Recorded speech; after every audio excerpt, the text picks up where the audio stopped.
Well, in Rich Dad Poor Dad, I came out in 1997 and I said, your house is not an asset. And it drove people nuts. It just went crazy on me because that's a common belief.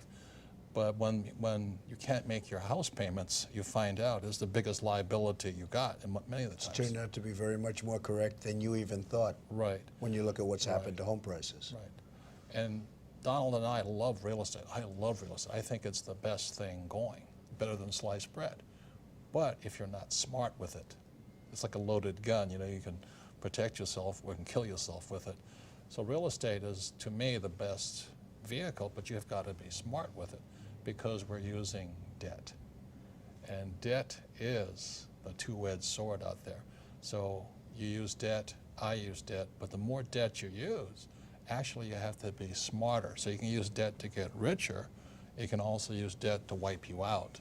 So that's why, you know, I continue on saying we need financial education. To just say to somebody, get out of debt, well, that's not accurate. You use debt, don't you? Debt is a great thing, and to be big and to be very successful, debt is a very useful weapon. But you have to be very careful. That's correct. So the other thing with when people say live below your means, you don't like to live below your means, do you? No. No. And I think when you say to somebody live below your means, you wipe their spirit out.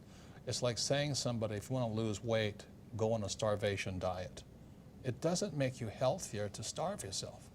So I would rather get financially educated. That's why I read your books, because I want to, this is my greatest asset. I want to feed my brain so that I can expand my means without getting into excessive debt or where I start to lose. Because debt, like I say, is a two-edged sword. But telling somebody to live below your means is almost inhumane. I never felt good doing it. I wanted to strive to do better every day. I want to do better every day. I liked a good life. Like I tell the story of taxiing underneath your jet. You know, I was in my jet, but it was a little Learjet. And I look up and there's a 727, and I taxi under it. I said, holy mackerel. You know, it's big boys and their toys, but nonetheless, it inspired me. I said, okay, I'm in a Learjet now. It's time to step up. And it doesn't mean the jet will make me happier. What makes me happier is the wanting to get better, to get smarter, to do better. Well, I have a friend who was not successful at all, but was really up and coming. And he had a thing. He would only fly first class.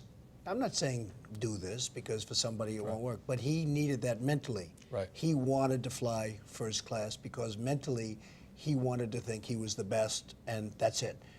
And even though he didn't have much money at the time, this is years ago, he would always fly. I used to criticize him, but it put him in a good state of mind, and he became a very, very successful guy. Very, very successful. And I've always remembered that. He would never fly coach. He would always fly first class, even though he didn't have the means to fly. So, look, it's complicated, but whatever it takes to train that. Whatever makes you feel better about yourself, stronger, more confident, to want to do better. And I think really that's the issue. And we're at the stage of our lives right now, to ask for more is not really it, but to do better, to feel better about ourselves is still important. It is very important. Right. So that's why I don't like saying live below your means and scrimp and all that, because shopping is fun. Nice houses are fun. At the same time, you have to be very careful. Yes, but you have to be responsible about it. Correct. Like when you invited us up to your little duplex up here, whatever you call it, we walked up there, and I've never seen a two-story, entire floor home in New York City. And my wife Kim says, I didn't really want to live in a condo, but she says, Mr. Trump's house will do. And it is spectacular. You know what I mean? And it's... And yet I don't need that, Robert. Yes, I don't need that. If I had one nice bedroom with a good television set and a nice bed, and you don't really need that. But it was in a building I built, and it was there for the taking, so I figured I might as well do it. And what have I done? Instead of selling the equivalent of 12 or 13 units, I kept them. And by keeping them, I have them. I didn't sell them, and that's okay. And it's become, a very valuable place. So I didn't need that. I don't need it now. but there's something nice about it. Right. And then that's my message is achieve it, and then you can take it or leave it. But if you don't achieve it, then it's always something away from you.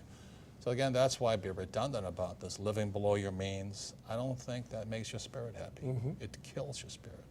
Also, if you don't have the financial education, when somebody says your house is an asset or these mutual funds are good or the stock will go up, and you don't know the difference between a good investment and a bad investment, because real estate can be a bad investment, stocks can be a bad investment. If you don't know good investment advice from bad investment advice, then you're going to get taken. This world is not kind, should we say. The hardest thing that I've witnessed over the last year is seeing people that were very hardworking and very conservative that invested in the stocks. And I'm not talking about high-flying stocks. I'm talking about very solid companies.